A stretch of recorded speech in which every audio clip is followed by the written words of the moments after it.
Israel నుండి Pegasus అనే software BJP వాళ్ళు బీఆర్ఎస్ జాతీయ స్థాయి రాష్ట్ర స్థాయి నాయకులని సినిమా వాళ్ళవి బిజినెస్ మ్యాన్లవి అది దందా చేసారు బ్రదర్. నీలారిస్ట్ బ్రదర్ నాకు వేరు సోర్సెస్ ద్వారా వచ్చింది.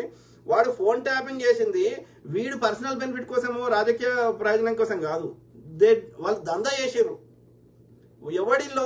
ఎవడి లోపాలేందో తెలుసుకొని అవి బయట పెడతామని చెప్పి పైసలు వసూలు చేసారు, ఎక్స్ట్రాక్షన్ చేసారు, వసూలు చేసారు, దందా చేసారు. ఆ దందా చేసిన సొమ్ము అందరూ పంచుకున్నారు. దొంగ లంచా కొడుకు.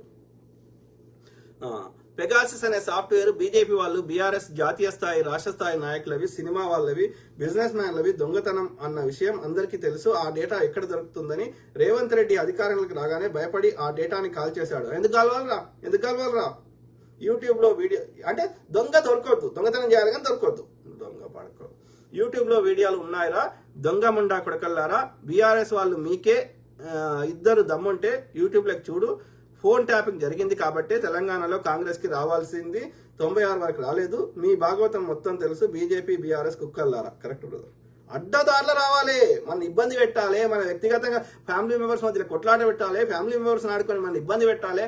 ఇదారా ప్రజలకు మంచి చేయి, ఇచ్చిన హామీ నెరవేర్చు, నేను మంచి చేసిన చూపెట్టుకో, ఓటేస్తారు.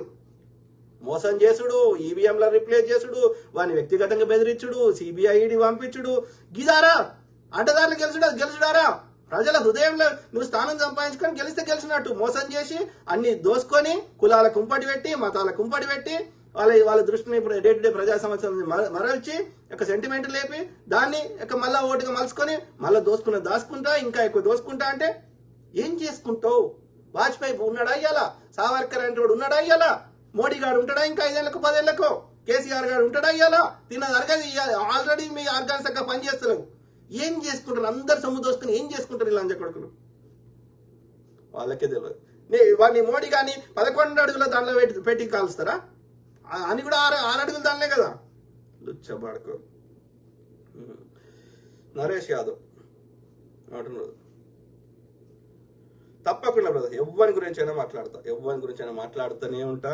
ప్రజలకు వాస్తవాలు చెప్పే ప్రయత్నం చేస్తూనే ఉందాం. ఓకే, అది సమిష్టి కృషి. మీ అందరి సహాయ సహకారాలు లేకపోతే నేను ఏం చేయలేను. కాబట్టి మనందరం ఒక టీం వర్క్ గా మంచిని మంచి అందాం, చెడు అందాం. ఇంకా నన్ను వ్యక్తిగతంగా ఎంత ఇబ్బంది పెడతారు పెట్టి రాలేదు. ఇంకా ఏం పెట్టడానికి ఉన్నది? నా బంక్ ఉన్నది. నన్ను అన్ని రకాలుగా ఇబ్బంది పెట్టిరు. ఇక్కడ మేము ఉండే ఊర్లో ఆ ఎన్ఆర్ఐ బీఆర్ఎస్ విభాగం వాడి పెద్దది ఉంది. వాడు ఆ బీఆర్ఎస్ చెందినవాడు మా ఇంటి పక్కకే ఉంటాడు. సో వాళ్ళందరి సహకారం తీసుకొని నా వైఫ్ ద్వారా నన్ను అనేక రకాలుగా ఇబ్బంది పెట్టారు. ఇంకేమున్నది బంక పెట్టడానికి? ఇంకేం లేదు నా దగ్గర. ఓకే, అట్లనే సిద్దిపేటలో మా పేరెంట్స్ ఉంటారు, వాళ్ళ ద్వారా కూడా ఇబ్బంది పెట్టారు నన్ను. అర్థమైందా? జీ తెలుగు న్యూస్ లో నిన్ను తిడుతున్నాడు వాడు ఈ రోజు లైవ్ డిబేట్ లో. వాస్తవాలు మారవు. నన్ను తిట్టినంత మాత్రాన సూర్యుని మీద ఉంచుతానో లేకపోతే చేయి అడ్డం పెట్టిన అరచేతి అడ్డం పెడితే సూర్యుడు ఆగాడు కదా. వాస్తవాలు ఆగాయి. అది ప్రకృతి ధర్మం. అది నిజం బయటకు రావాలంతే. నీరు పల్ల మెరుగు నిజము దేవుడు ఎరుగు అన్న సామెత ఉంది కదా. అది ప్రకృతి ధర్మము. అది రావాల్సింది అంతే. నన్ను తిడితే ఏమవుతుంది? ఇంకా వాస్తవాలు ఇంకా బయటకు వస్తాయి.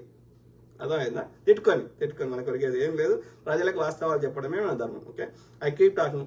ఏమంటున్నది నవీద్ పాషా.